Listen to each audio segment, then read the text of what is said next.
Okay, so we have done Le Chatelier's principle with both changes in concentration and changes in pressure. We said both of those changes would not affect the actual value of K, but that we needed to be able to predict which direction the reaction would go in order to get itself back to equilibrium. So it essentially reestablishes the same equilibrium.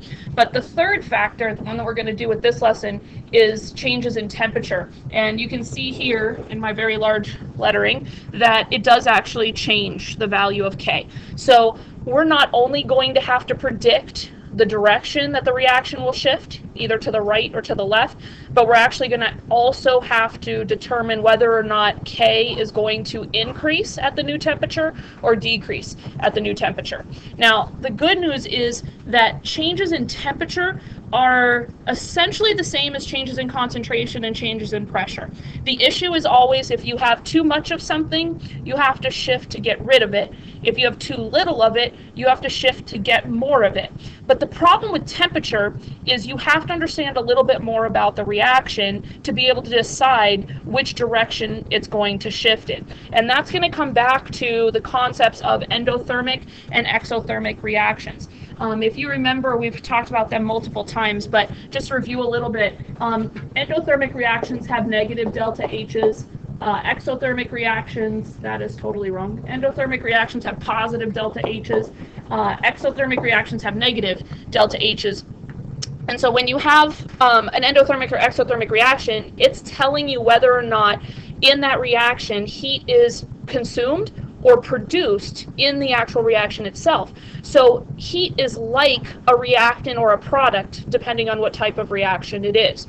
So for an endothermic reaction, we've always said that endothermic means it's absorbing heat.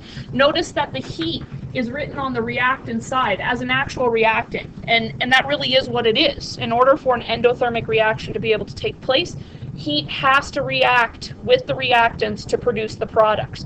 In an exothermic reaction, we know exothermic means it's releasing heat, so we know that it is going to give off heat. Just like it gives off the products, it's giving off heat. This concept is what's going to allow you to be able to tell whether or not at equilibrium we're going to consume or release heat for our specific situations. So when you're doing problems, you are going to be told whether or not the reaction is endothermic or exothermic, and you are going to have to place heat on the correct side of the equation so that you can actually go through the process of determining which way it is going to shift. Okay, so if I had a reaction, let's say the reaction was A plus B is in equilibrium with C, and I was doing something with change in temperature, and the problem says to me, the reaction is exothermic. My first thing before I do anything with the changes in temperature is I'm going to come to the product side, because I said exothermic, and I'm going to put heat down as a product. So that now I'm thinking of this as A reacting with B to make C and heat, because this heat is going to be important if we're talking about temperature changes and how that affects equilibrium. So I'll show you how that works here in a second, but this concept is going to be really, really important to figuring this out. Now, if you go to the next part in your notes, this is much like what we talked about before. We have to decide, well, if we increase temperature, does this reaction shift to the right or to the left to reestablish equilibrium? But again, it's going to matter whether or not it's endothermic or exothermic. Please don't try to just memorize what's on your notes paper, okay? If you try to memorize what's on your notes paper, it's just, we've talked about that a million times. If you try to memorize things, then you don't really understand them. And if you don't understand them, you're going to have a lot of difficulty. So what you have here to help you sort of guide through this is looking at endothermic versus exothermic. So let's say we had an endothermic reaction. Okay, so again, I'm going to write a fake reaction. Say it's A plus B is in equilibrium with C, but this time they said it's an endothermic reaction. So there's heat on the reactant side. Okay, heat on the reactant side. So if I came along and told you this system was in equilibrium, everything was great, so heat in A and B were in equilibrium with C, and it was going back and forth, equal rates, everything was great. And then all of a sudden I come along and I increase the temperature. So now the problem, the stress on this system is that the temperature is too high. So it needs to shift to reduce the amount of heat that is in this system. There's too much heat. The only way to get rid of something that you have too much of, if you think back to our concentration stuff, this was true too, the only way to reduce it is to actually consume it.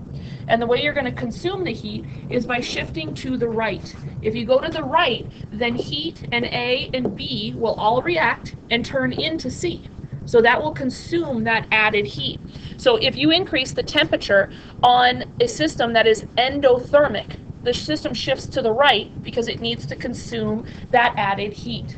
Okay. Now on the opposite side of that, if we had this endothermic reaction and I decreased the temperature, the problem is that the temperature is too low. There's not enough heat. So if there's not enough of something, the system needs to shift to bring some back. So what it'll do is it's going to take C, it's going to shift to the left, it's going to take some of this C and then turn it back into B and A and heat. Because if it makes more A and B and heat, now the temperature will come back up and your system will be able to be back into equilibrium. So again, it's about consuming or producing whatever was taken away. Now those were endothermic examples. Let's look at exothermic. So let's say instead I told you that this same reaction was not endothermic but rather exothermic. So you had C and then heat is going to be on the product side. So this reaction's at equilibrium, everything's great and wonderful, and then all of a sudden I come along and increase the temperature. Equilibrium's screwed up now. System needs to consume that extra heat. The temperature's too high. It needs to bring it back down. So it is going to shift to the left, because if it shifts to the left, it will react heat with C to make A and B, and that will consume that heat. It will turn it into something else and help alleviate the stress that this system is feeling. If I had that same equilibrium, but instead I lowered the temperature, that would mean there wasn't enough heat. So the system's going to take A and B and turn it into C and heat so that we get more heat out of this reaction. So again, it's just, to me, the way I think of it is just like concentrations, except that you have to put this into your problem. You have to see where the heat's at, or else you don't know which direction the reaction is going to shift. Okay? So that's the basic idea. And again, it goes right along with those other concepts. Now, the other thing we have to do with this one, because this is the one time when K actually changes, is you have to be able to predict whether or not K is going to increase or decrease in each one of your scenarios. Again, please do not just try to memorize this. Okay, that's silly to do. You won't understand it, and therefore you won't be able to answer all of your questions. What I want you to do is to think about what we're talking about here in terms of what's actually occurring. In pressure and concentration, they reestablished the same ratio they had before.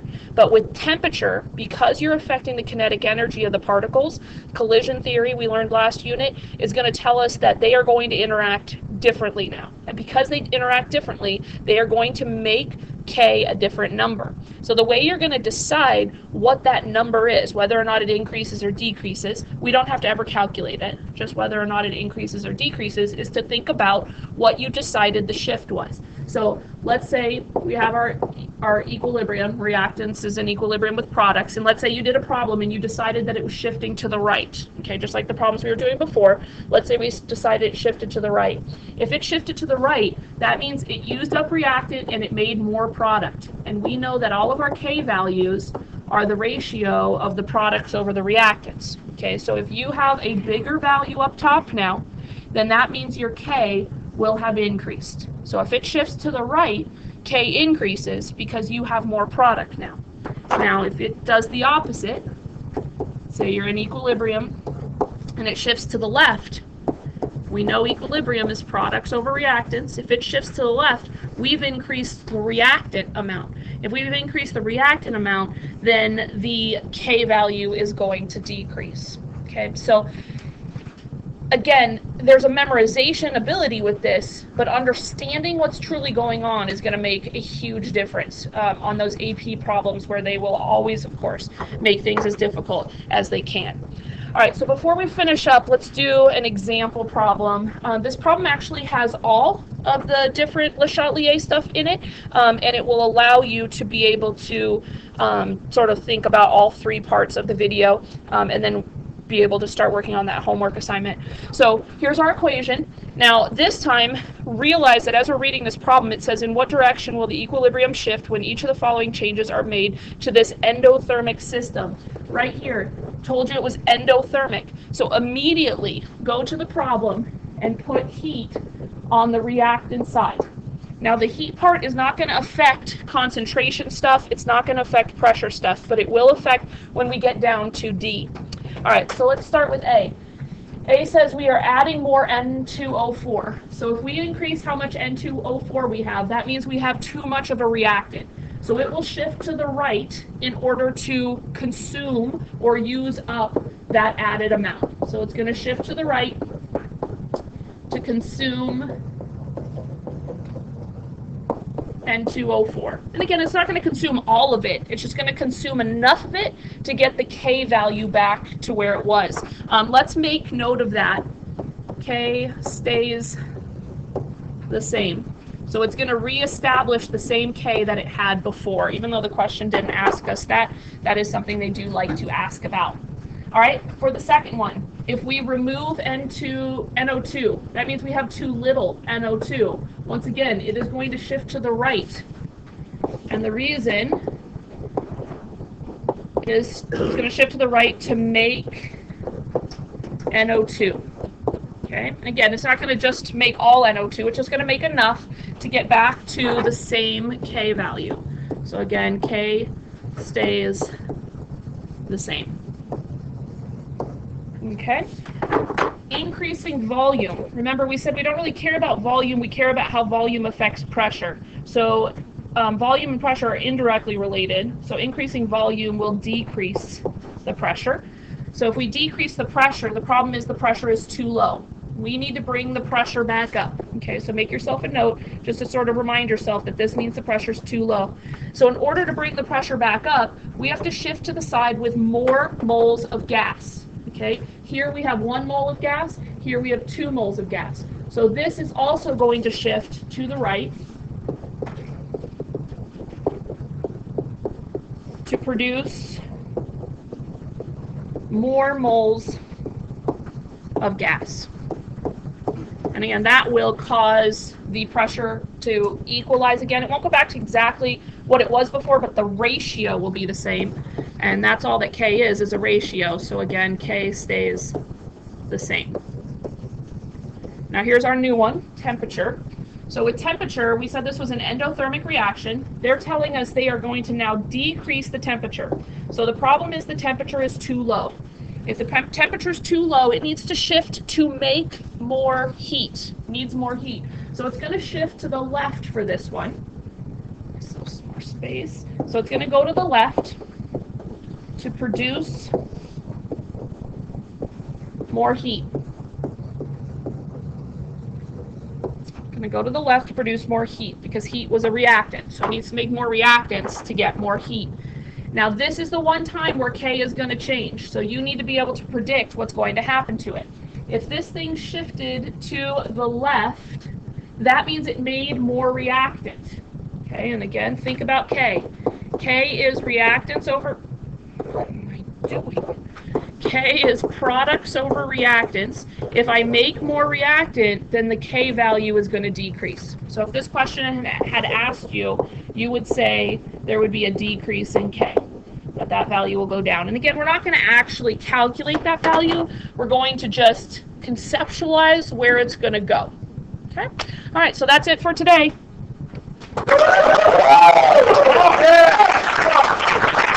Thank you very much.